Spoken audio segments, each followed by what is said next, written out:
très heureux de lancer ce deuxième agrostrophe, organisé par la coopération agricole en partenariat avec le CIRPA, et aujourd'hui reçu de manière très confortable par Agridé.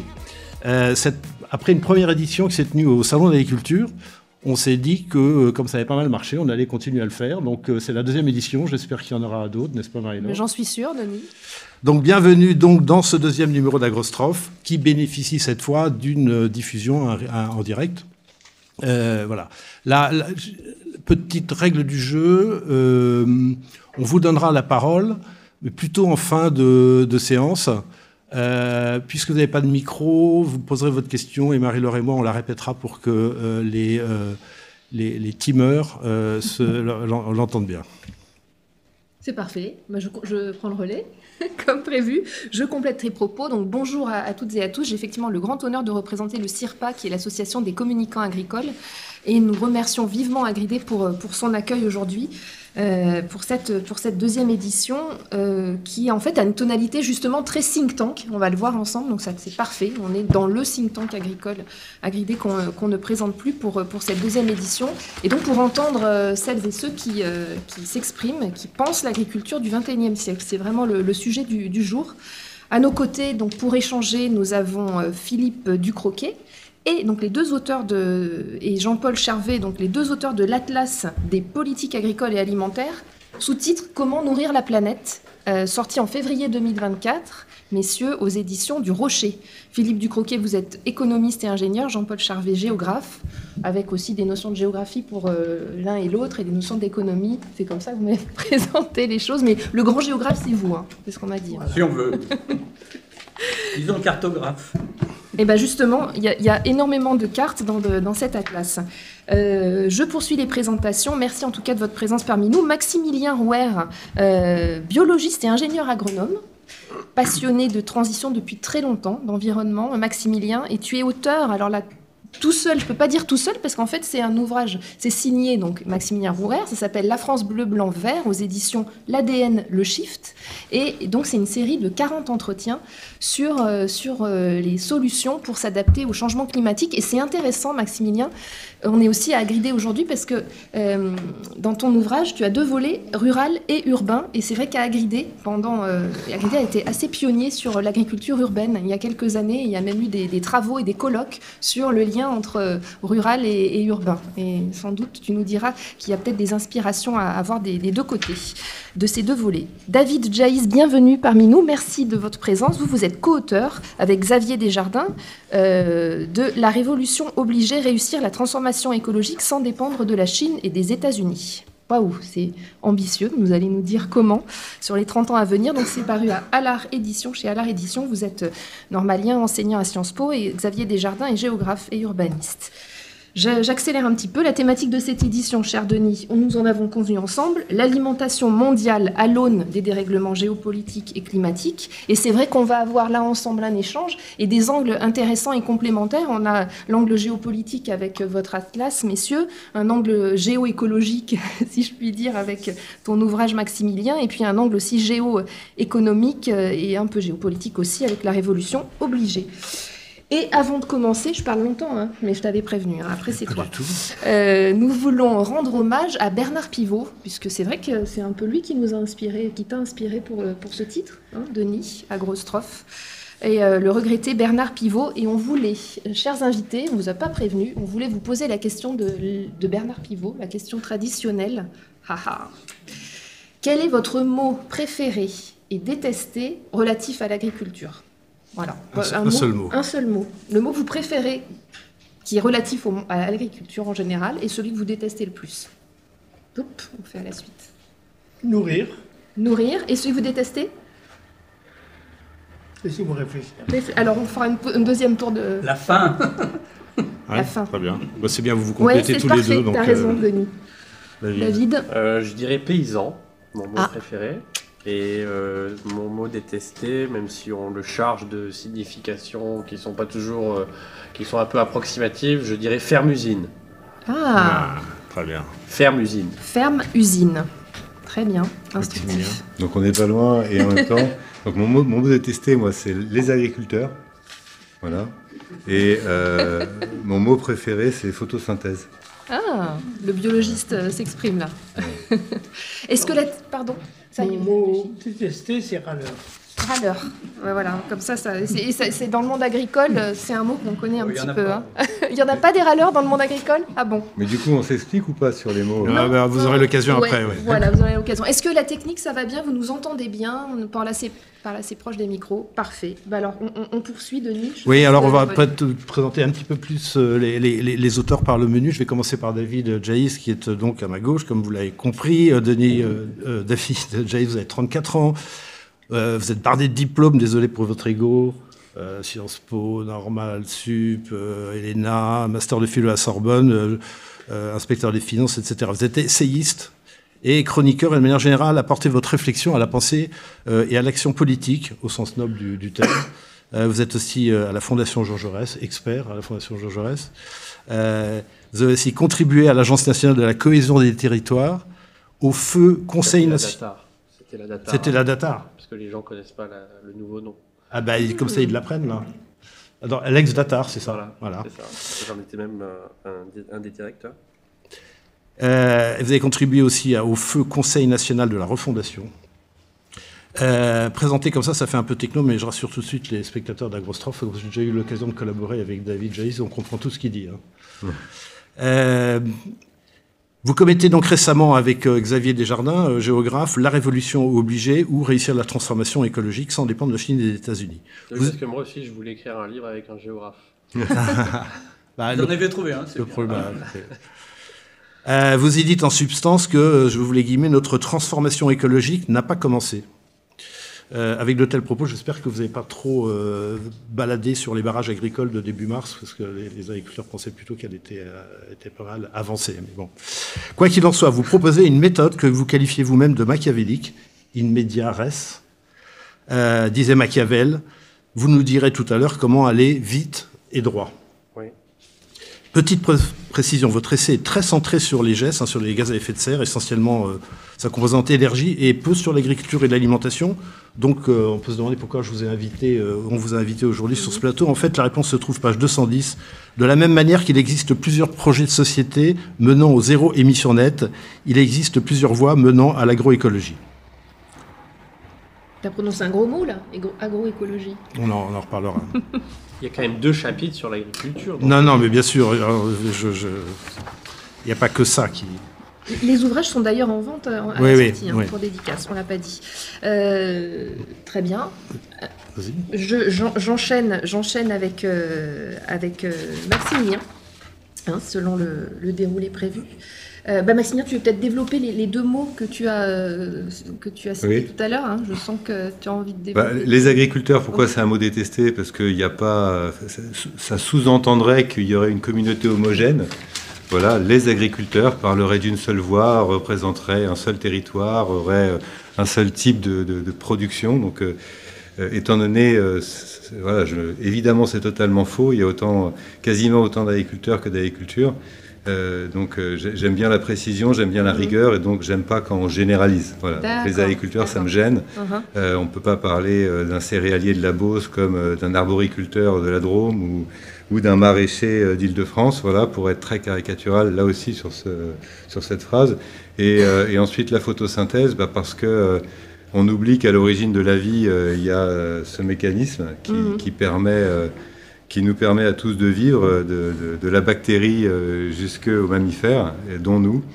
Et c'est la première usine du monde, et c'est la seule usine productive et qui a été résiliente à travers les centaines de millions d'années. Donc ça vaut le coup qu'on s'intéresse un peu plus à cette photosynthèse que justement le monde paysan, gros clin d'œil à mon voisin, c'est plus que tout autre exprimé. Valoriser et exprimer.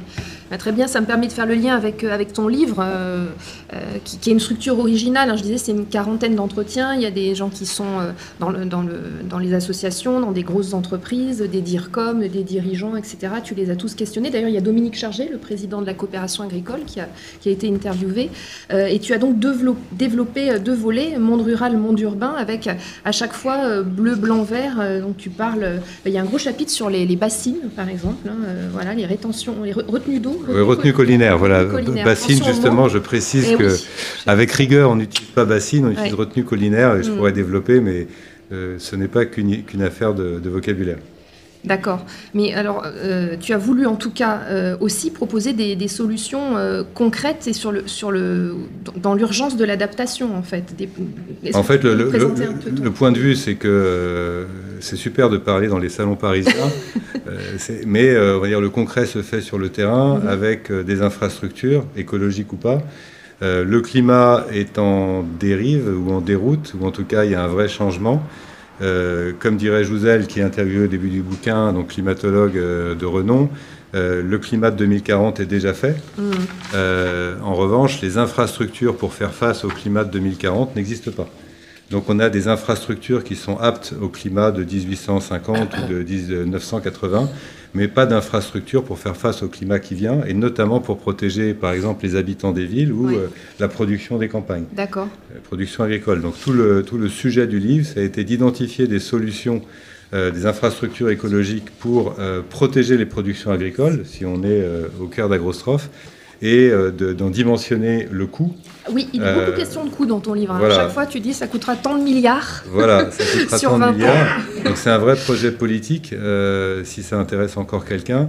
Donc il y a un sujet qui est de se dire, bon, si on devait faire quelque chose au niveau d'une parcelle, au niveau d'un bassin versant, ce serait quoi? Et maintenant, si on devait le passer à l'échelle au niveau du pays, soyons fous pour qu'il y ait un vrai plan d'adaptation du pays face au changement climatique, alors ça coûterait combien? L'objectif étant de rendre ça tangible dans un univers où en France on aime bien parler, mais tout ce qui est un peu parlotte, c'est gazeux, c'est pas tangible, et donc il était essentiel pour moi de rendre ça tangible. Et qu'est-ce qui est plus tangible que des euros? Voilà, donc on a un dimensionnement des coûts de l'adaptation de la France au changement climatique. Avec des solutions low-tech, basse techno. Voilà. Oui, oui, à chaque fois dans ton livre, tu mets le coût pour les ombrières agrivoltaïques, le coût d'une retenue collinaire, le coût de l'agroforesterie. Je ne sais pas si vous l'abordez, David, l'agroforesterie dans votre livre. Mais en tout cas, c'est quelque chose que vous développez, Maximilien. Exactement. On va continuer le petit tour pour... Moi, j'ai pas de CV, t'as vu? T'as pas de quoi? Moi, j'ai pas de CV. Ah bah si, j'ai pas... Si, tu veux que Non, je non, dise c'est pas ton grave. CV? C'est oui, Tu étais oui, biologiste bah oui. et ingénieur agronome, Ah oui, tu as oui. fondé le cabinet B-Citizen, tu es pionnier de l'économie positive, je ne l'ai pas dit. Non, C'est t'inquiète, vrai. c'était Il une a pas boutade, dit. mais c'était juste pour Tu dire. as théorisé dès Voilà. 2005. Ouais. Bon, après, je vais faire le CV de ces messieurs, mais ça va être très long aussi. Hein, parce que, justement, vous écoutez attentivement ce qui se dit, cher co-auteur de l'Atlas. Qu'est-ce qui vous inspire dans ce que vous entendez là sur... Alors, je vais sur peut-être ces présenter les... Oui, bah parce oui, que- bien sûr, voilà. on les présente. Donc, on Philippe les Ducroquet, présente. vous Vas-y, êtes c'est ton boulot. ingénieur en agriculture, économiste. Vous avez été aux commandes de nombre d'entreprises agroalimentaires à l'étranger comme en France. Vous avez été notamment directeur général d'Unigrain, société bien connue de capital investissement en agriculture et agroalimentaire. Et donc, vous commettez avec Jean-Paul Charvet, qui est à votre droite, qui lui est géographe, professeur d'université à Nanterre, agrégé, lui aussi auteur de nombreux ouvrages sur les questions agricoles et alimentaires. Et alors, Jean-François Isambert, agriculteur, président, ex-président d'une grande organisation agricole, dit de vous que vous privilégiez les faits plutôt que les idéologies. Ça tombe bien parce que on va parler surtout des faits. Voilà. Vous avez donc tous les deux une très longue et riche expérience, et publié aux éditions du Rocher l'Atlas des politiques agricoles. En effet, à la fois Atlas, puisqu'il y a eu beaucoup de cartes, de cartographie, ce qui est quand même 30 très, pays très intéressant. décryptés. 30 pays décryptés. Vous analysez, vous comparez, vous décryptez en détail toutes les politiques agricoles, y compris sur un plan historique, et vous tentez d'en dégager des solutions. Alors un travail titanesque, je crois que vous avez mis plus de 5 ans à le faire. Hein. Je veux dire aussi que vous avez... vous êtes assuré, c'est un peu une multi-contribution, puisqu'à chaque fois, vous avez soumis vos réflexions et vos observations à des spécialistes pays, etc. Donc voilà, tout ça pour dire que votre ouvrage va sans doute une référence, va devenir une référence pour les nombreuses prochaines années. Alors vous y présentez deux grands types de politique agricole, libérale et au profit des consommateurs, et protectionniste au profit des producteurs. C'est un peu la colonne vertébrale de votre démonstration, pour conclure finalement que leur réussite des politiques agricoles, notamment pour éradiquer la faim, tient plus à leurs conditions de réussite qu'à leur nature elle-même. Et voilà. Alors, évidemment, la faim progresse, c'est le début de votre bouquin. Depuis, la faim progresse à nouveau, en tout cas la sous-nutrition progresse à nouveau depuis 3-4 ans, expliquez-vous. C'est vrai qu'il y a 10-15 ans, la FAO était plutôt optimiste et satisfaite en voyant la sous-nutrition diminuer dans le monde. Et vous dites que la mondialisation a certes fait reculer la faim, mais le nombre de personnes en situation de sous-nutrition continue à progresser, et tout ça en plus avec des effets néfastes sur l'environnement. Alors, optimiste ou pessimiste pour la suite, Philippe, Jean-Paul? C'est difficile à dire, parce que ça dépend de décisions politiques qu'on ne connaît pas. Par exemple, que va-t-il devenir au sujet de la PAC? Je ne sais pas. Pas vraiment, disons. On a une idée, mais bon. Est-ce que ça sera fondamental? Est-ce qu'on va décider de continuer à produire? Ou est-ce qu'on va dire, ben non, ça suffit, il y en a assez, on met la priorité sur la protection de l'environnement? Pourquoi pas, Alors moi, ce que je voudrais dire, c'est que en faisant le travail, c'est que je suis plutôt optimiste sur l'Asie, qui a remarquablement réduit la faim. Il y avait 15 ou 20% de personnes gravement sous-nourries il y a 20 ans. Et dans beaucoup, pas seulement la Chine, le Vietnam, etc., il y a eu des résultats remarquables pour éradiquer la faim. Où je suis plutôt pessimiste, c'est sur l'Afrique, alors qu'il y a encore beaucoup de terres disponibles. Et là, ça continue à s'aggraver gravement. C'est-à-dire qu'ils sont, au lieu des fameux 7 ou 8% en Asie de gens gravement atteints par la famine, il y avait 15%, ils sont à 22%. Donc gravement, c'est-à-dire qu'ils n'ont vraiment pas à manger, qui n'ont même pas un repas par jour. Et ça s'aggrave.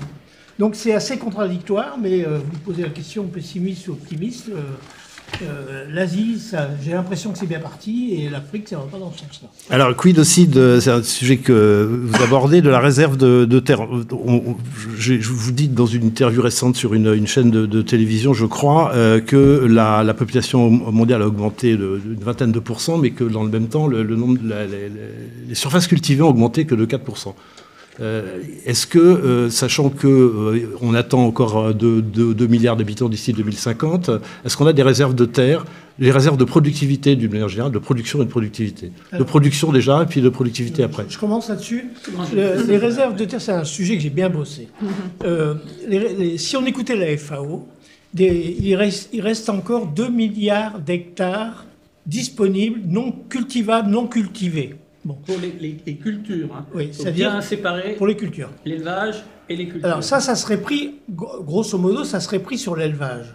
En réalité, quand on travaille pays par pays, on a essayé de bien le faire, c'est 200 millions, c'est-à-dire 10 fois moins. Ah oui. Mais 200 millions, c'est pas mal, c'est 4 fois la France. Et ces 200 millions, c'est 100 millions en Afrique et 100 millions en Amérique latine.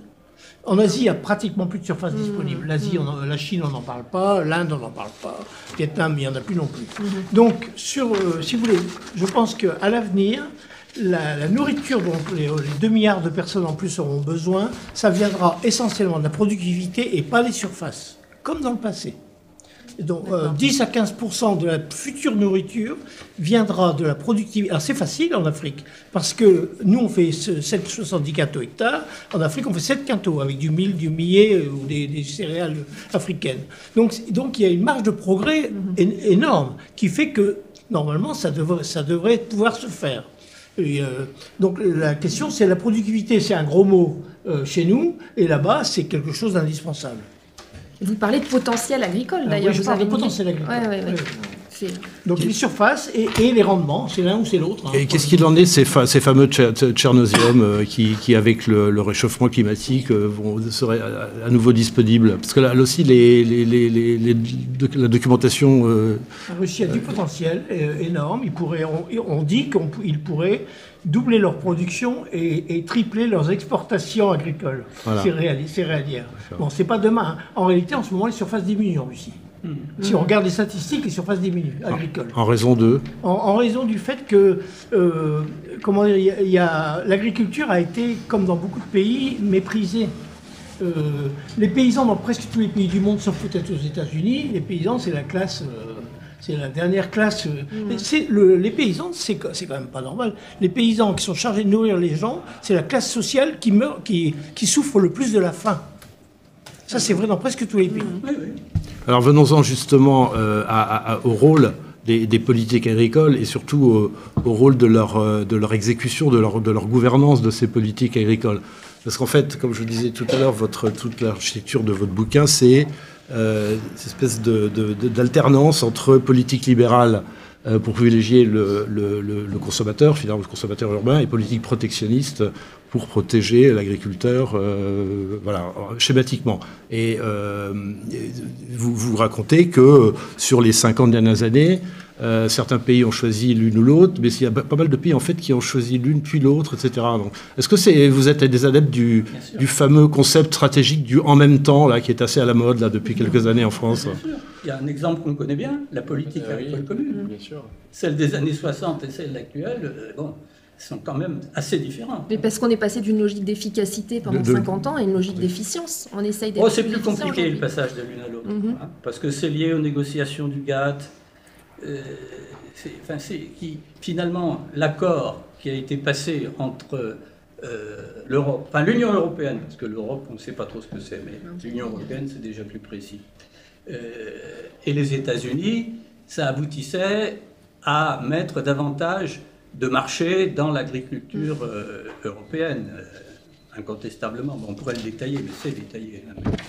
Pour clarifier un petit peu, c'est le libéralisme protectionniste. L'Union européenne et les États-Unis, ils ont commencé par du protectionnisme, Roosevelt, et puis ensuite l'après-guerre. Et donc, une fois qu'ils ont eu acquis leur compétitivité, ils sont devenus plus libéraux. Bon, les pays africains, c'est très différent, puisqu'ils ont il ne faut pas confondre la productivité et la compétitivité. C'est vraiment à la mode, compétitivité. Alors, justement, juste pour clarifier, je vais exagérer un peu le propos. Donc en Afrique, c'est 7 quintaux, chez nous, c'est 70 quintaux hectares. Donc c'est 10 fois la productivité chez nous et 10 fois plus. Mais là-bas, on travaille 1 hectare, ici, on travaille 100 hectares. Donc la productivité par actif, elle est 1000 fois plus élevée. Comment voulez-vous être compétitif quand vous êtes 1000 fois moins productif par actif? Ça ne peut pas marcher. Donc, si vous voulez, il faut bien séparer la compétitivité de la productivité. L'Africain, il travaille sur 1 hectare. Ce qui est bien, c'est s'il passe de 1 demi-hectare à 1 hectare, au moins il améliore son sort, il fait la soudure avec l'année suivante, et il arrive à peu près à s'en sortir. La réalité, c'est le différent. Dans le monde, globalement, les petits paysans, en moyenne, avaient 1 hectare il y a 30 ans. Maintenant, ils ont 1 demi-hectare. Donc les petits paysans se prolétarisent. Je ne dis pas ça pour dire riches contre pauvres, ce n'est pas la question, c'est factuel. Les petits paysans sont de plus en plus petits et pauvres et se marginalisent. Alors pour en rester peut-être en Afrique, qui est un des nœuds du problème, parce que c'est aussi le continent qui va avoir le plus une augmentation de la population la plus importante, quelles seraient vos recommandations si vous étiez, je ne sais pas, à la tête de la Banque mondiale demain ou Vous avez 12 heures là. Moi je pense que, c'est pas... D'abord, une politique agricole en Afrique, ça coûte pas cher. Parce que, encore une fois, si vous voulez passer de 7 quintaux à 10 quintaux, c'est pas beaucoup, avec des semences un peu améliorées, peut-être un peu d'engrais, de la culture qui est faite dans les meilleures conditions, sans que ça coûte beaucoup plus cher. Pratiquement, on reste en autosubsistance, mais on évite la famine. Ouais. Donc c'est pas une révolution de nourrir les gens en Afrique. C'est une question de politique, c'est une question de gouvernance. Alors, je donne un exemple, c'est le Malawi.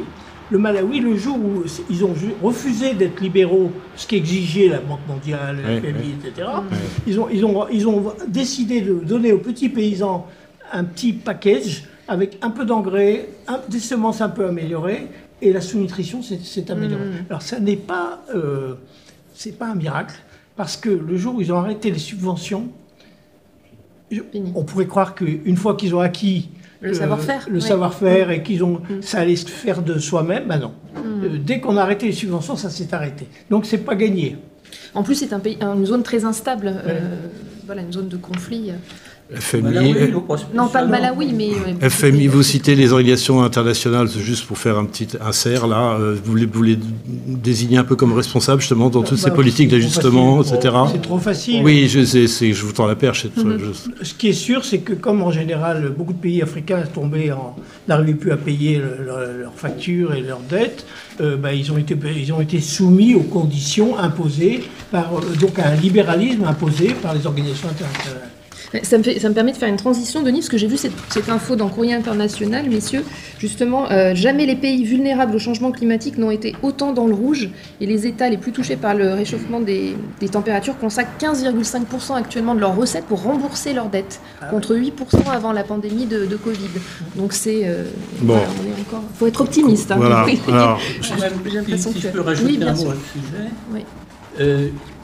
J'ai là un autre atlas que j'ai publié, une carte justement de la sensibilité au réchauffement climatique. Et il apparaît, je pense que monsieur connaît bien la question, ira dans le même sens, ou pas d'ailleurs, nous verrons. Et il apparaît que ce sont les pays qui sont les plus menacés par le réchauffement climatique, ce sont les pays d'Afrique du Nord et du Moyen-Orient. Ah oui. C'est-à-dire les pays qui sont les plus gros importateurs de céréales de la planète. Oui, je confirme. Bon, merci. Et on peut aller jusqu'au bout. C'est aussi des pays qui ont une espérance de vie assez faible. Si on pousse... voilà. Il s'est amélioré quand même. Avec le changement climatique, si on s'autorise à regarder les scénarios et les tendances, ça va être... soit il y aura une révolution dans le marché de la devise et de la dette qui leur permettra de continuer d'importer toujours plus, soit il va falloir qu'ils bougent. Voilà, qu'on soit clair. Donc il y a une espèce d'illusion politique partagée qui consiste à dire qu'on va pouvoir conserver le monde d'aujourd'hui avec la distribution des populations telle qu'on l'a connue. Et puis il y a une réalité qui va s'imposer à tous, que l'ère des grandes migrations et des grands confinements climatiques va avoir lieu. Et là, on va adresser des vrais sujets politiques. C'est quoi un confinement climatique ?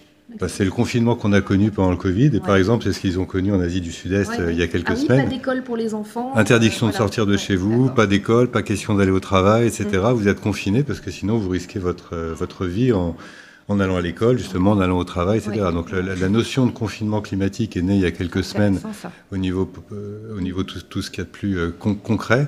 En Asie du Sud-Est, peut-être que certains d'entre vous ont vu qu'il y a eu une trentaine de garants de bureaux d'élection en Inde qui sont morts de chaleur la semaine dernière. Donc on est dans une situation inédite et qui tendanciellement s'accentue avec des conséquences très concrètes pour une partie des territoires que vous avez cités, monsieur. Et alors soit on continue de se raconter des histoires et on adore ça, soit à un moment on va prendre acte et il va falloir organiser des accueils de ces réfugiés. Voilà, parce qu'on parle de quelques centaines de millions de personnes. Ah bah oui. Mais c'est là où on parle des vrais sujets. C'est-à-dire qu'on ne peut pas à la fois dire qu'il y a des problèmes de climat et des problèmes d'hygrométrie, des problèmes, etc. Et puis dire ça va gérer de soi-même. Non. Voilà. Donc, il y a des vrais sujets. Venons-en, on y est, donc, dans transformation écologique, transition écologique, etc. Définition, j'ai trouvé qu'on peut partager, c'est peut-être trouvé dans un de vos bouquins d'ailleurs, transition écologique, une évolution vers un nouveau modèle économique et social. Un nouveau modèle économique et social qui apporte une solution globale et pérenne aux grands enjeux environnementaux de notre siècle et aux menaces qui pèsent sur notre planète. Alors, David, vous dites d'abord que, pour vous donner la parole, merci d'avoir patienté, vous dites d'abord que l'on n'a pas fait grand-chose jusque-là et que c'est bien une révolution qui nous attend, une révolution obligée, c'est-à-dire, vous dites inévitable, une révolution inévitable et dirigée.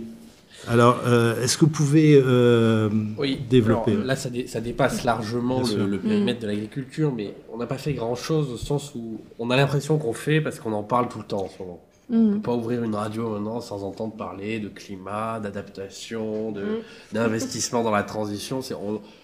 Moi-même qui suis passionné par ces questions, je commence à saturer. En fait, d'entendre parler d'écologie toute la journée. Et je sature d'autant plus qu'on en parle tellement et qu'on fait tellement peu dans la réalité. La réalité, elle est implacable. C'est-à-dire que quand on regarde le système énergétique mondial, quand on regarde la consommation d'énergie primaire, c'est-à-dire avant la transformation en électricité, 83% de l'énergie primaire consommée dans le monde en 2023, c'est de l'énergie fossile. Donc c'est du gaz, du pétrole, du charbon.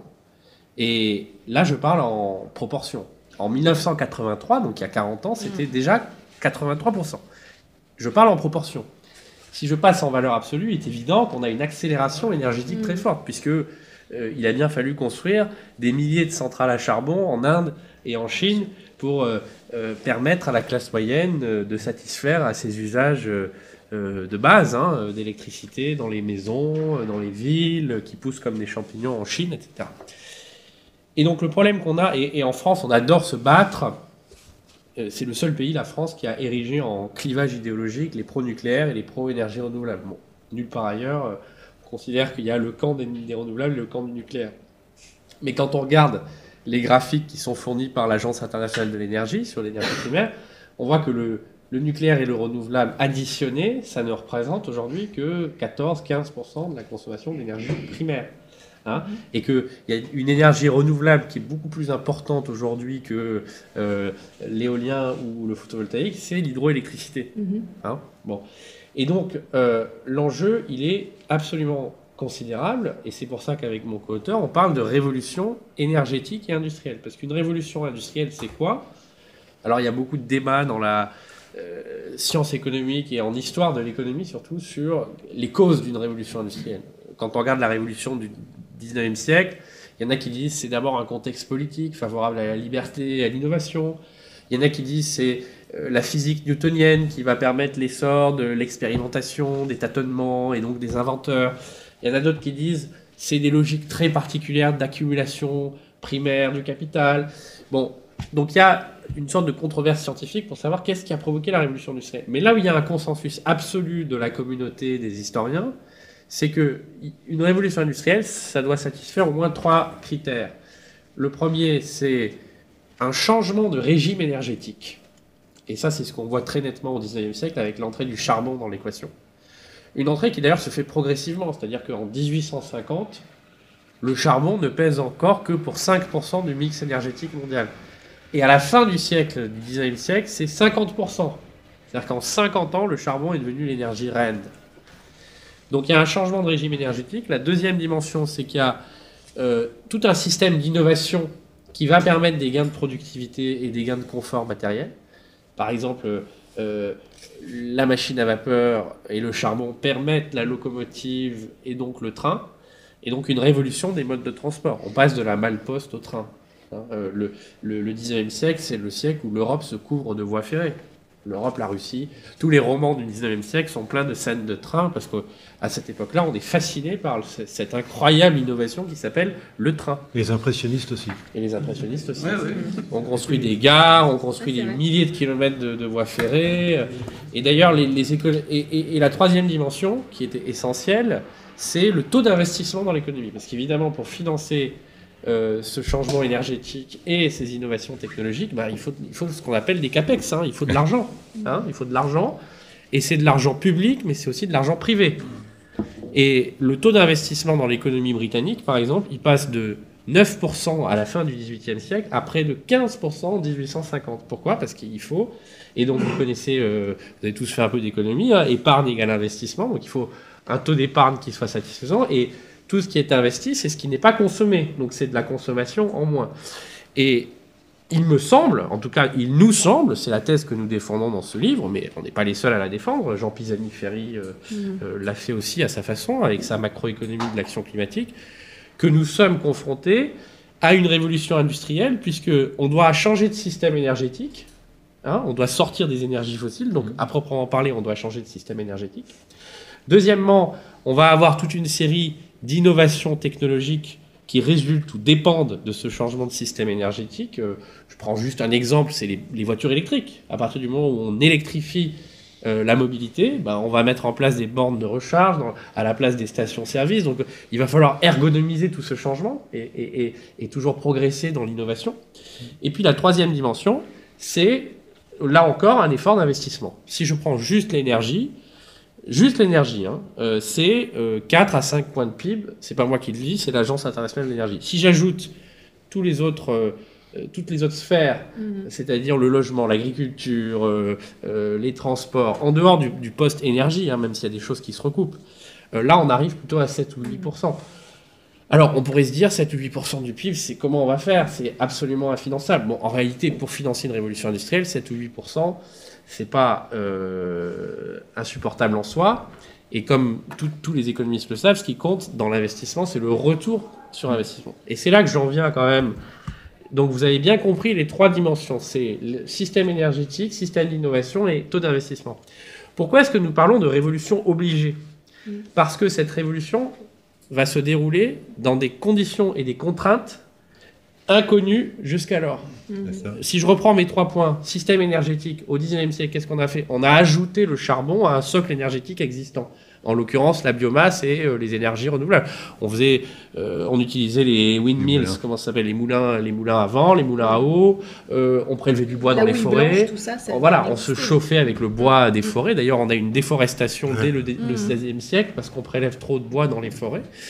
Là, on ne va pas ajouter une énergie. On doit sortir des fossiles. Donc c'est un enjeu de substitution, pas un enjeu d'addition. Si je prends le système d'innovation, pourquoi je suis un peu inquiet?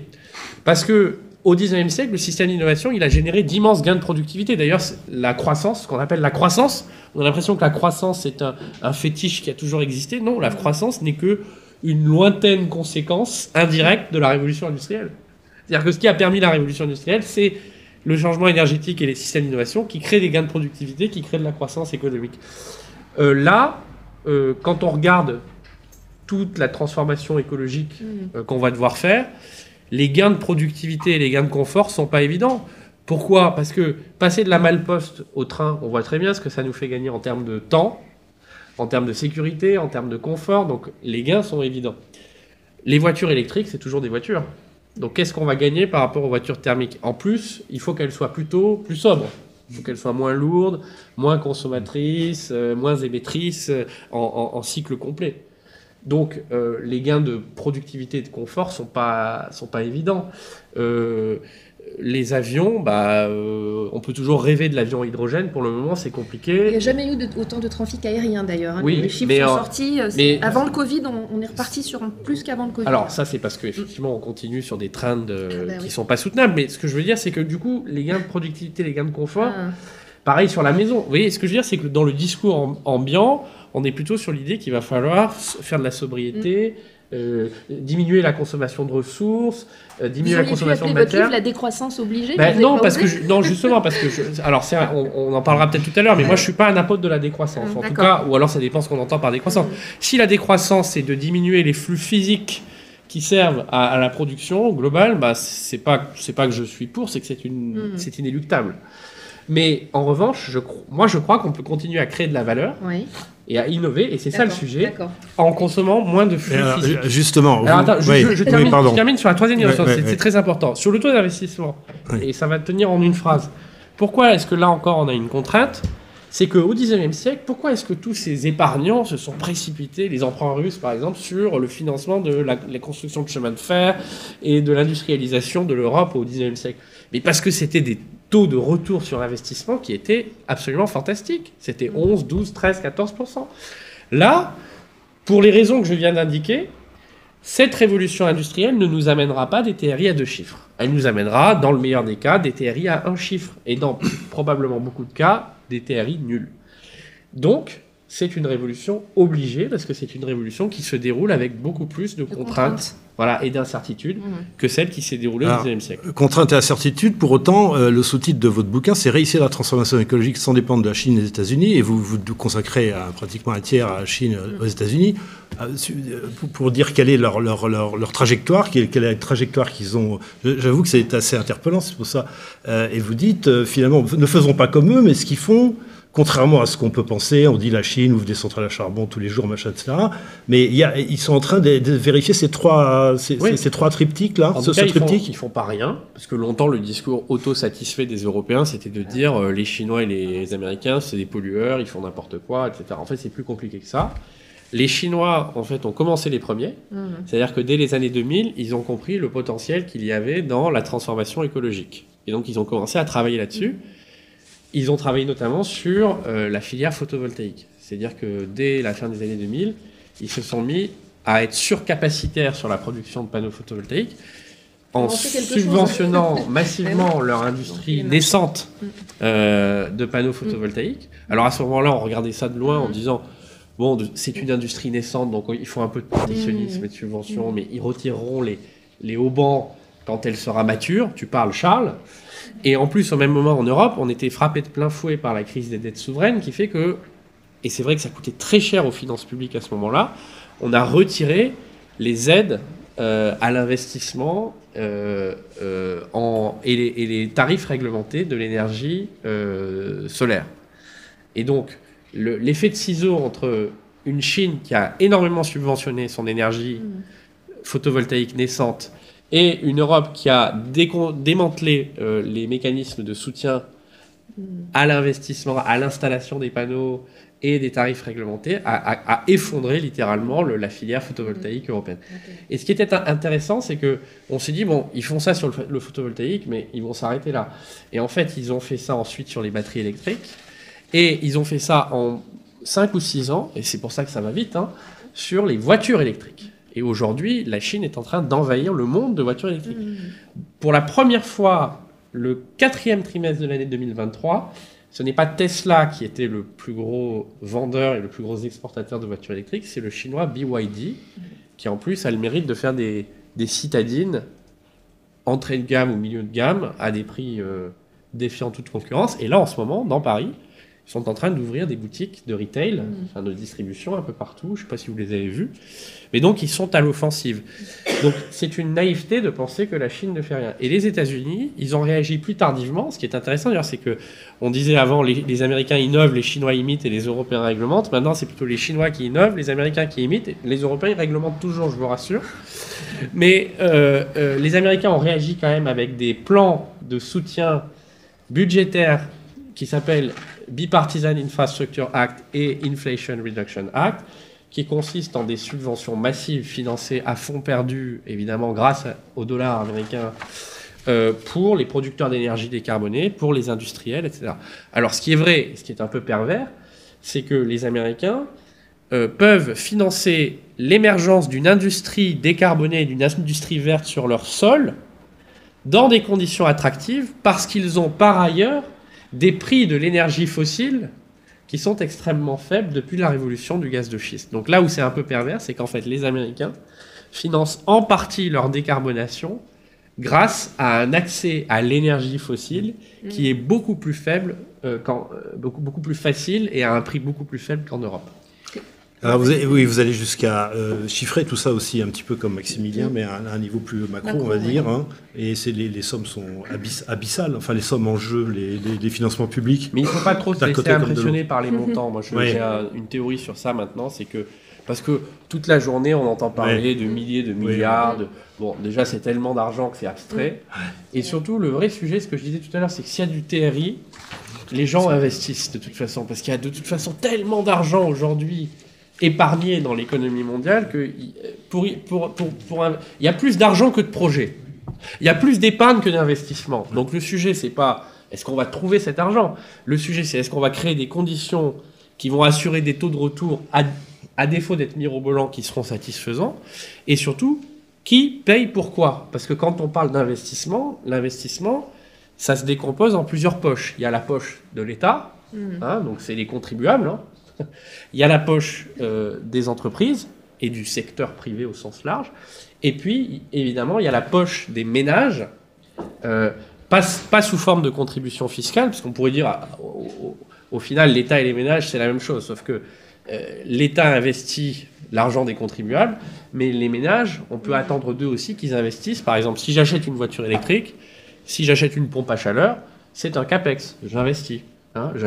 J'achète un équipement que je vais amortir, mais je ne le fais pas par l'impôt, je le fais avec mon compte courant, avec l'argent que j'ai sur mon compte. Ça serait intéressant de revenir vers vous, David, tout à l'heure, pour savoir comment, pour revenir à l'agriculture, comment vous embarquez les agriculteurs. Dans votre livre, vous parlez convention agricole. J'aimerais bien vous faire développer l'idée. Et Maximilien, je me permets de revenir vers vous, parce que dans l'ouvrage, en préface, il y a Jean Jouzel, oui c'est bien ça, climatologue, qui est membre du GIEC, qui écrit, tu le cites, « Les solutions proposées dans ce livre sont à prendre très au sérieux pour adapter la France au climat qui vient ». Et il dit que l'agriculture a commencé déjà à adapter ses pratiques, avec les couverts végétaux, avec tout ce qui est l'agroécologie, etc. Est-ce que tu partages ce constat ? Est-ce que l'agriculture en fait assez aujourd'hui? Oui, on peut élargir à vous aussi. Messieurs, absolument. Mais on n'a pas trop entendu Maximilien. Là, on est entre nous, tu peux dire ce que tu penses. Non, mais il y a autant d'agriculteurs, donc vous l'avez compris, que voilà. Il y a une puissance d'innovation liée au statut même d'agriculteur qui est quand même entrepreneur. Et il y a ensuite un vrai décalage qui dépasse l'agriculture entre la réalité du changement climatique déjà existant et perçu et on va dire la réaction ou les actions mises en œuvre. Tout ça parce que, si je suis un peu caricatural, on a un cerveau qui n'a pas beaucoup bougé depuis l'émergence du sapiens, et donc on est beaucoup plus à l'aise pour faire face aux risques immédiats. Donc un tigre à dents de sabre qui rentre dans la pièce, même si c'est peu probable, une voiture qui manque de nous écraser, prenons un exemple banal, et c'est beaucoup plus compliqué pour les cerveaux moyens qu'on a tous de faire face à quelque chose d'intangible. C'est pas concret, c'est pas... D'être dans le préventif. Être dans le préventif, l'anticipation, la planification, voilà. Donc, exemple typique, vous avez tous constaté que depuis quelques mois, on a, pour certains, un printemps pourri. Et à chaque fois qu'on me dit ça, à droite ou à gauche, je dis tu rigoles, pour une fois qu'on a de l'eau, l'agriculture s'en sort bien, la végétation s'en sort bien, ça permet de refaire des stocks, ça fait quand même un paquet d'années qu'on ne l'a pas vu. Mais si vous parlez de changement climatique en France, là, c'est très compliqué, parce qu'on a de l'eau. L'année dernière, c'était plus simple, parce qu'on n'avait pas d'eau. La difficulté qu'on a, c'est de décontextualiser notre petit périmètre d'hexagone, de prendre du recul et de se dire, bah oui, mais il y a des dynamiques existantes, scientifiquement prouvées, si tant est que ça intéresse encore quelqu'un, là aussi, la vérité scientifique. Et ces vérités-là, elles vont nous impacter. On a du temps, on a de l'argent, ça a été explicité, mais pas tant que ça. En termes de temps, on a beaucoup d'argent, ça c'est sûr. Le sujet, c'est les solutions existent. Est-ce qu'on va être capable... Voilà. Le monde agricole aujourd'hui fait beaucoup de choses. Pour répondre de manière très concrète à la question, est-ce qu'il en fait assez? Non. Pourquoi il n'en fait pas assez? Parce qu'il y en a marre que ce soit toujours l'agriculteur qui doive porter le risque de la transition. Enfin, qu'on soit clair, le bas de la pyramide, ceux grâce à qui les sociétés fonctionnent, ceux grâce à qui on peut se nourrir, ceux grâce à qui on peut avoir de l'eau, c'est le monde agricole. C'est aussi lui qui doit porter la transition, tout seul, avec ses petits bras, avec une chaîne de valeur aval qui se goinfre, en proportion du monde agricole. En proportion, voilà. Donc on a bien une situation qui est totalement asymétrique. Le vrai sujet aujourd'hui, c'est plutôt que de faire encore une fois haro sur le baudet, de taper sur les agriculteurs en disant « Oh, tu devrais, tu pourrais, tu machin », c'est quelle est la contribution du monde non agricole au monde agricole pour l'aider à supporter cette transition.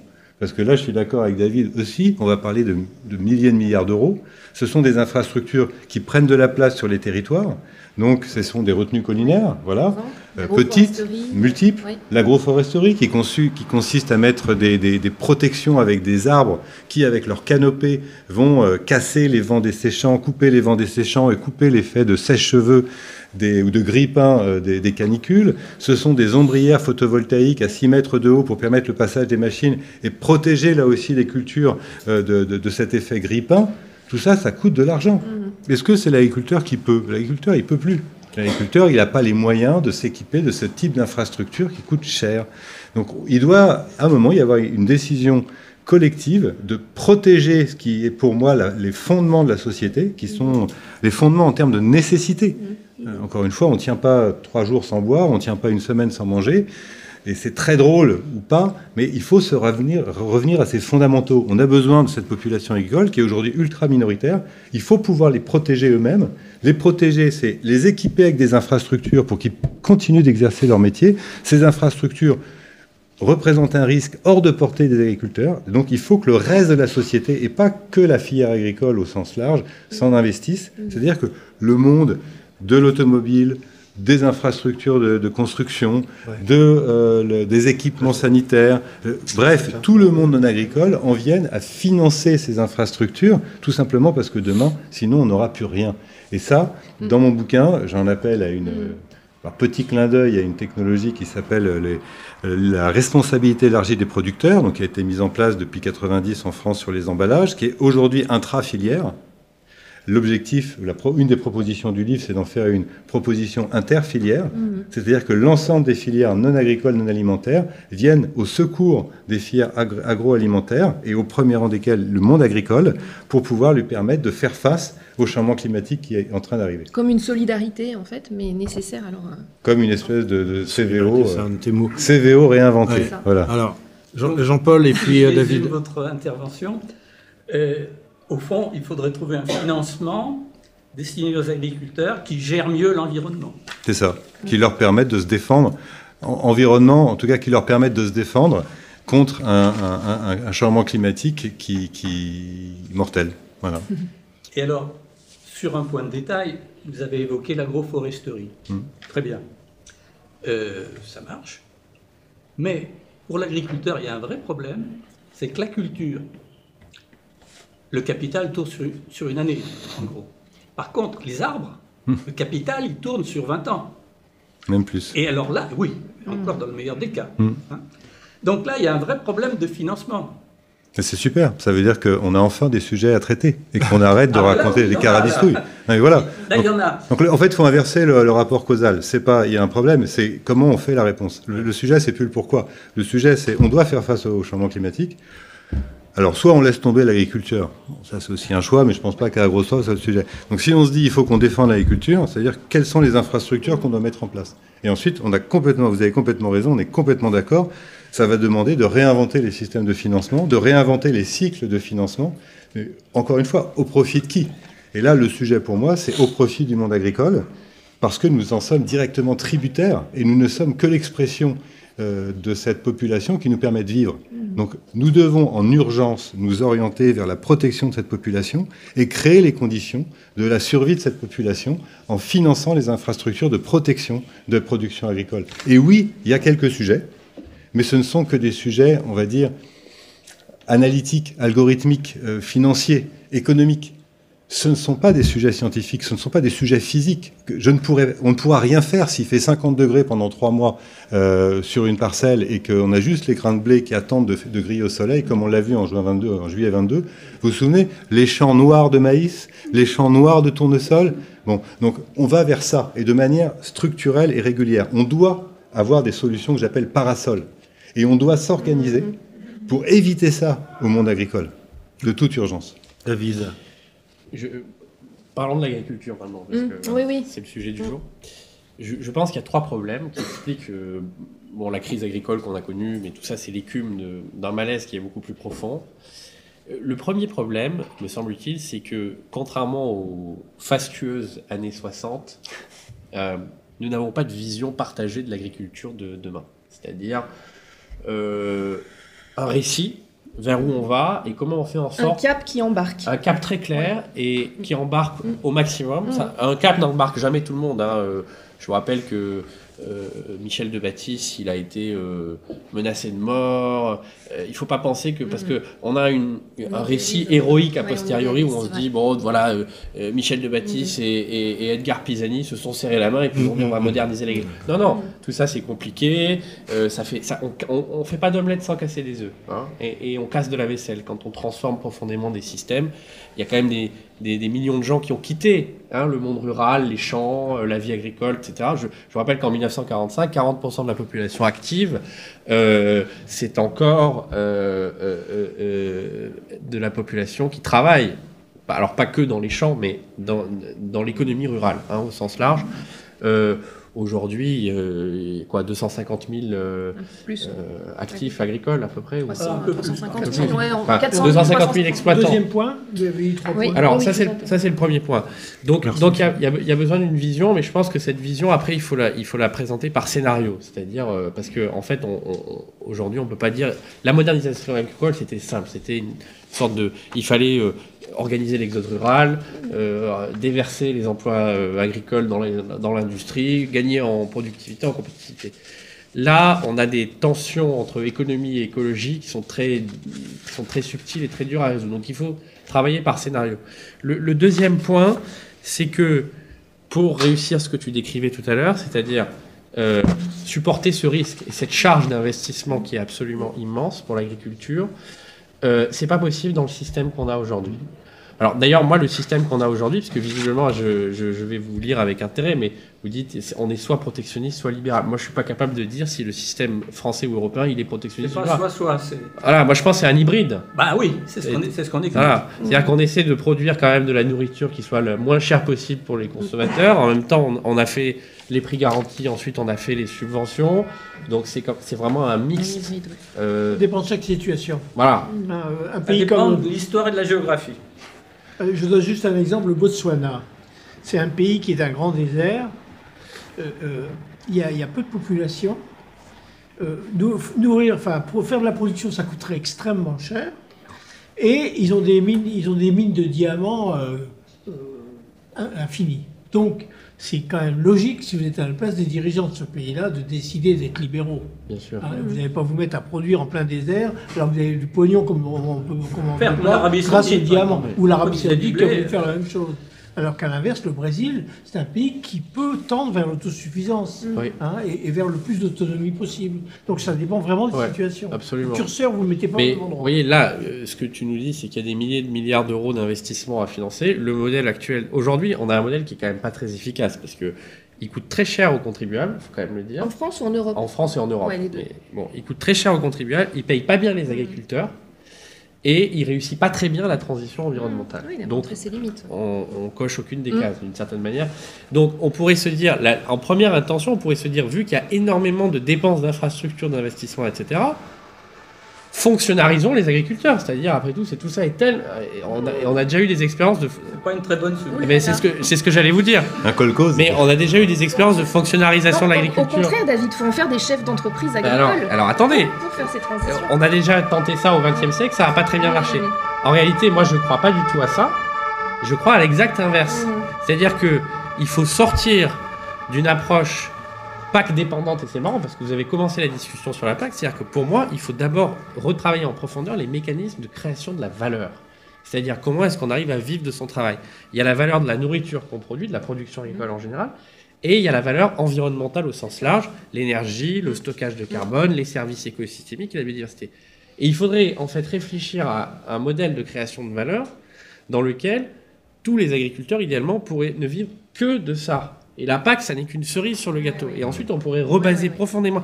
Mais ça doit venir à la fin du raisonnement. Et le problème, ce qui est pervers, c'est qu'aujourd'hui, on commence par ça. On dit, voilà, quelle PAC on veut, et puis le reste, c'est annexe. Totalement pervers. Et le troisième point, je termine, c'est que on sait à peu près ce qu'il faut faire en macro, sur la transition environnementale, l'adaptation, etc. Et c'est dit à mes deux précédents points. Mais on ne sait pas comment le faire atteindre dans le dernier kilomètre de ferme. Justement, on a trop d'inertie dans le système. Alors justement, oui, vous allez réagir tous les deux parce que revenons. Pour votre secteur comme pour le reste de l'économie, d'ailleurs, David, vous plaidez pour une approche qui mixe le top-down avec le bottom-up. Mais vous précisez néanmoins un peu plus loin que la multiplication des bonnes expériences ne fait pas système. Et ça, est-ce qu'on pouvait développer un petit peu, parce que entre la fonctionnalisation et je laisse tout faire. Voilà. Je vais vous surprendre. Moi, je crois à une troisième voie qui soit ni le Far West ultra-libéral américain, ni le soviétisme kolkhozien. Je crois à la chinois, parce que je pense à la Chine. Coopération. Voilà. La coopération agricole. Et je crois. Vous l'avez pas fait exprès. Non, mais il va m'envoyer sa facture après. Mais je crois que justement, le moment est venu de réinventer, de redonner une jeunesse à ces systèmes coopératifs qui vont nous aider à être résilients. Et à construire une agriculture qui soit à la fois performante sur le plan économique et performante sur le plan environnemental. Mais ça suppose des changements d'organisation. C'est-à-dire, on pourra peut-être développer ça tout à l'heure. Ouais. Il faut sortir de la logique d'approvisionnement pour aller vers une logique de service, par exemple. Et c'est plus facile à dire qu'à faire. Vous voyez ?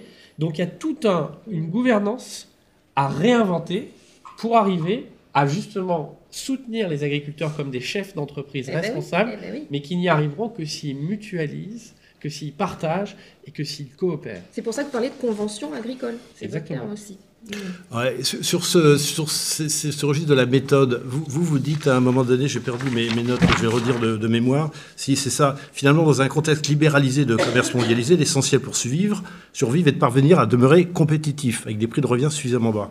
Mais est-ce à dire que vous militez pour, je vais employer, mettre les pieds dans le plat, un agrandissement des structures, une intensification technologique pour être compétitif, hein, parce que pensez que agroécologie et grandes structures sont compatibles, ou est-ce que c'est le romantique? C'est un peu la même question.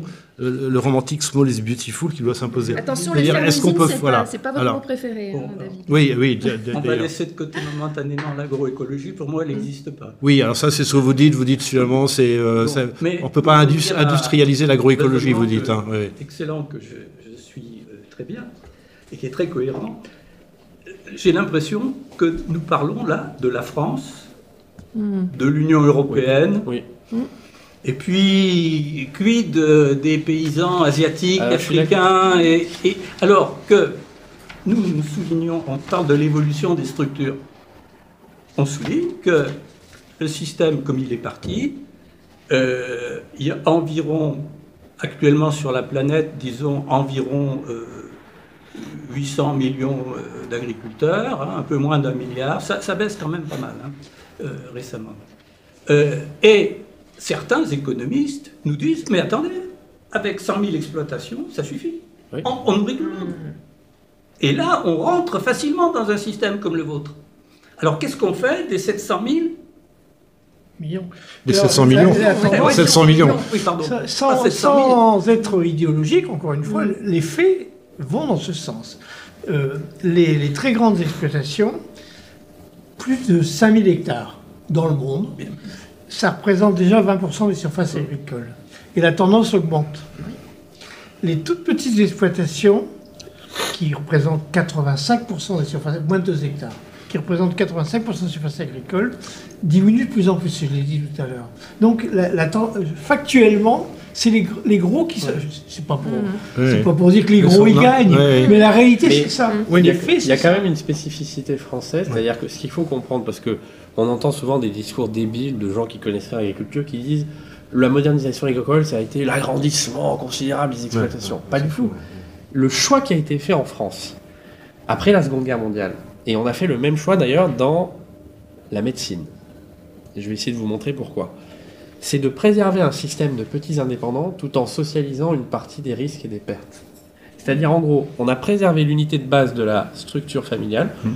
On a fait un peu de remembrement quand même, parce que, il fallait quand même être performant, etc. Mais l'exploitation agricole en France, ça a été très longtemps 50, 55 hectares, 60 hectares en moyenne.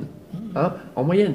Et en revanche, on a mis en place des dispositifs, effectivement, d'aide à l'investissement, de mécanisation, d'approvisionnement, qui ont permis d'augmenter très fortement les rendements et de passer en gros de 7 à 70 en quelques années. Parce que quand on regarde les céréales en France, entre 50 et 80, on passe de 8, 9, 10, 11, 12 en fonction des céréales à 70, 75, 100 parfois.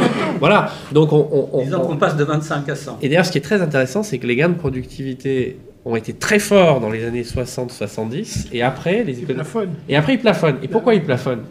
Ils plafonnent parce que tous les économistes de l'agriculture disent parce que si on voulait continuer les gains de productivité, il fallait là pour le coup vraiment passer à l'américaine quoi. À l'américaine ou mais c'est aussi la loi des rendements décroissants. Oui. À un moment ça. Voilà. Et donc c'est forcément l'agrandissement la croissance externe comme on dit en finance qui on n'a pas fait ce choix et on peut s'en féliciter. Pourquoi est-ce qu'on peut s'en féliciter ? D'abord parce qu'on a gardé une agriculture familiale, une agriculture d'entrepreneurs, et ensuite parce que on a gardé, contrairement aux bêtises qu'on entend parfois, de la diversité agricole qui nous permettra demain justement d'être résilients pour faire face aux transformations, aux crises environnementales qu'on connaît.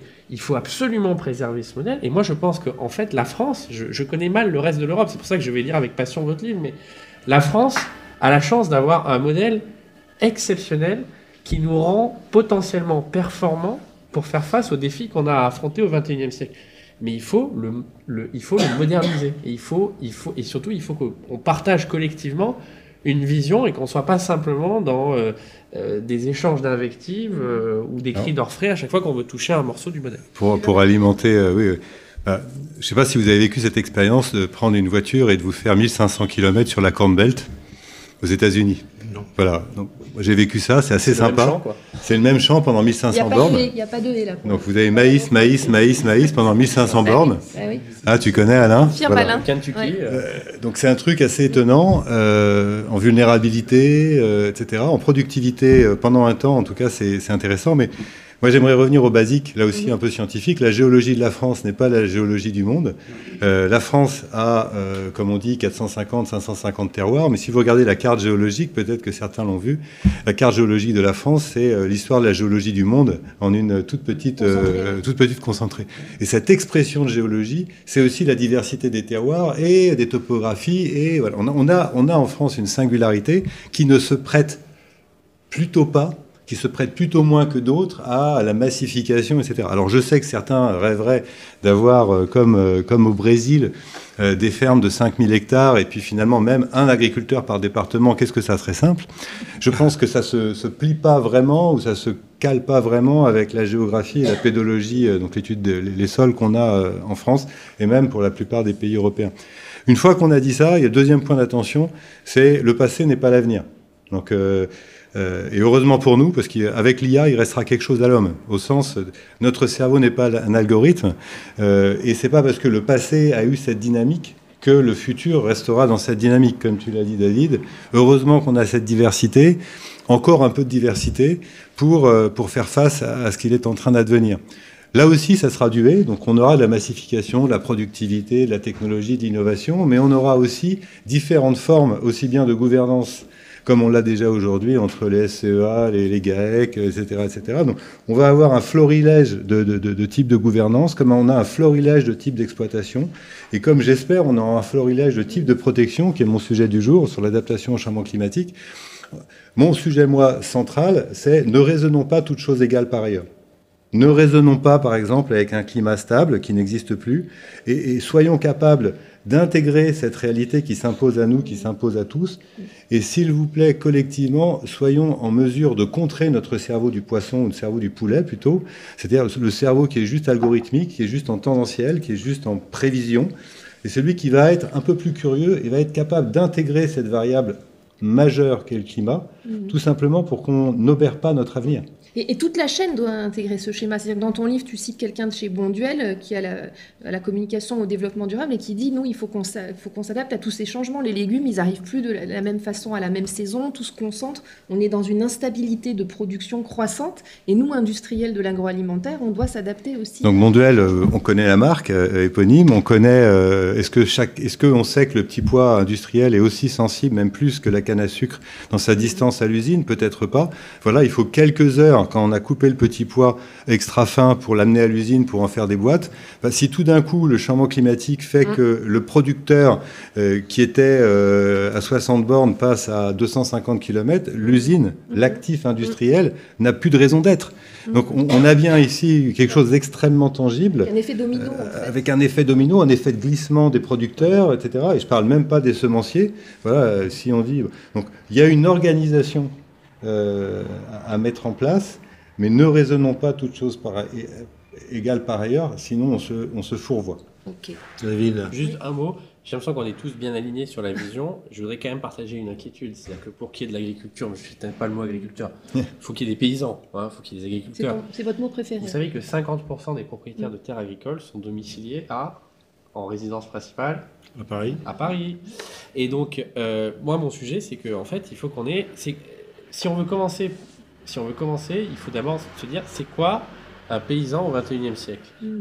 Comment on le forme, comment on donne envie à nos jeunes, et pas juste les enfants, à tous. Et la notion de chef d'entreprise agricole, ça vous inspire? Mais bien sûr, ça m'inspire énormément. Mais justement, il faut qu'on arrive à repenser les fondamentaux du métier. On a eu une bascule dans les années 60 où on est passé à une agriculture qui était une agriculture beaucoup plus mécanisée, avec des tractoristes, où on appliquait aussi des produits sur les végétaux, etc. Donc avec de la comptabilité, avec des choses qui se complexifiaient un peu par rapport au siècle précédent ou à la période précédente. L'agriculture de demain, je pense qu'il faudra qu'elle soit plus agronomique, qu'elle maîtrise mieux le numérique, qu'elle maîtrise mieux l'intelligence artificielle, qu'elle soit pédoclimatique. Donc ça va être passionnant, parce que s'il y a bien un métier qui doit comprendre tous les changements. C'est-à-dire que la crise ukrainienne, il n'y a pas un métier qui est plus le miroir du monde que le métier agricole. Si on va jusqu'au bout, comme tu es en train de décrire Einstein, on est tous d'accord, il faut qu'Einstein soit rémunéré. C'est-à-dire qu'on va arrêter les conneries à demander l'impossible à l'agriculteur pour une rémunération significativement modeste. Et donc, il va falloir organiser la juste valorisation de ce travail, parce que accumuler les compétences et les savoir-faire et les métiers, tout ça pour une rémunération modeste, je ne crois pas qu'on trouvera grand monde dans les nouvelles générations pour le faire. C'est pour ça que j'ai dit tout à l'heure que un des sujets, il y a deux choses. C'est quoi un agriculteur de demain? Comment on le forme? Comment est-ce qu'on attire des jeunes à aimer ce métier? Moi, je pense que c'est le plus beau métier du monde, parce que c'est un gigantesque écran de contrôle avec plein de problèmes complexes qu'il faut arriver à relier entre eux. Tu discutes avec mes copains maraîchers chez moi en Lot-et-Garonne, ils me parlent du conflit israélo-palestinien, de la guerre en Ukraine, des tensions commerciales, tout vient se répercuter, de la sécheresse évidemment, des événements climatiques, tout vient se répercuter dans l'exploitation agricole. Bah, tout. C'est réel, donc c'est un métier monde, c'est le métier monde par excellence. Donc il faut des outils d'accompagnement, il faut de la formation, il faut de l'ingénierie. C'est là que les coopératives peuvent jouer un rôle encore plus important que celui qu'elles jouent aujourd'hui. Et évidemment, il faut que ça paye. Et je commencerai pas par les subventions, mais par comment on fait en sorte d'avoir des vraies négociations et des vrais prix. Des services rémunérés. Voilà. Et à côté, la couche environnementale, écosystémique qui s'ajoute. La base, c'est quand même la production agricole. Il faut une vraie contractualisation avec les autres maillons de la chaîne. Et j'ajouterai ensuite la couche environnementale et écosystémique. Mais ne nous flagellons pas trop, on est bien parti en France, on a plutôt des atouts, mais il faut... Pour moi, le sujet, c'est vision, fixation de la valeur, détermination des prix, des bons prix, y compris environnementaux, et évidemment formation des jeunes agriculteurs. Et parce que là, aujourd'hui, le problème qu'on a, c'est que la massification dont vous parliez tout à l'heure, elle est en train de se faire de fait par le métayage. C'est-à-dire qu'il y a énormément en fait de terres aujourd'hui qui sont mises en métayage. On a pas du métayage. Enfin, des systèmes équivalents. En location. En location. Bon, en fait, je crois qu'on va conclure. Je commençais par vous demander si vous étiez optimiste et pessimiste. On va rester sur ce trend un peu plutôt optimiste, hein, même si c'est des défis très importants. Je vous propose qu'on s'arrête là. Je vous remercie infiniment. Je remercie encore une fois Agridé pour son accueil. Je vous invite à retrouver les auteurs et leurs ouvrages en sortant. Et surtout prendre un verre sur la terrasse, puisque grâce au changement climatique, on a du soleil au mois de juin maintenant. Donc, je peux juste dire un mot, parce que pour être très très clair, j'aimerais juste m'ériger en faux sur ce que tu as peut-être implicitement dit. Ce ne sera pas le consommateur qui paiera ces services environnementaux. On a eu 25% d'inflation ces 2 dernières années. Voilà, donc on est bien dans une obligation de faire payer ces infrastructures et ces investissements par autre chose que la chaîne classique de l'agroalimentaire, et donc d'avoir recours au financement par les plus riches qu'eux, qui sont tout le reste, les producteurs d'énergie, les producteurs d'énergie, les producteurs de bâtiments, les producteurs de tout ce que vous voulez, mais pas cette filière qui est aujourd'hui vulnérable. Voilà, c'était ça. Très bien.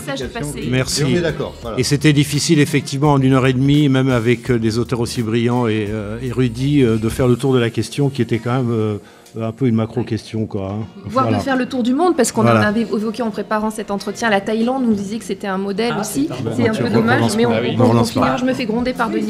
Et ça marche. Voilà. Donc on sort un peu de la France. C'est quoi le meilleur modèle du monde? Ah bah voilà, je vais vous poser la question. C'est nous. Voilà. Alors non, écoutez, je reviens surtout, je vais résumer votre intervention tout à fait excellente en disant qu'il faut que les agriculteurs de demain deviennent de véritables polytechniciens. Ils le sont déjà, mais des polytechniciens d'un niveau de plus en plus élevé. Et ça, c'est pas facile. Ça dépend des systèmes éducatifs qui sont ce qu'ils sont et qui ne sont pas toujours en avance sur les besoins. Les agriculteurs et les agricultrices. Parce que, évidemment, qui sont un agriculteur sur 3. On termine sur ce mot. Merci beaucoup. Merci à vous. Et encore merci à Agridé.